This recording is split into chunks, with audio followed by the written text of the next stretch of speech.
Tips from Mxmoonant Pool Heater. Tip 1. Fill it with hot water. The main function of a pool heater is to control the water temperature, so please fill the tub or pool with hot water. Cold water will affect heating performance.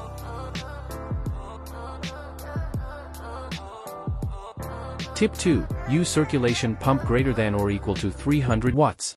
We should use a circulation pump with more than 300 watts of power. If you use a pump with less than 300 watts of power, it may cause the insufficient water flow rate. In addition, the pool heater have to be used with a circulation pump rather than booster pump or submersible pump. Tip 3. PVC plumbing. As the pool heater equipped with 1.5 inches PVC connectors, you should use Schedule 40 standard 1.5 inches PVC pipe for plumbing connections. If you want to use other size of PVC pipe, you should note that no matter what size you use, start with 1.5 inches pipe. Tip 4. Flow direction.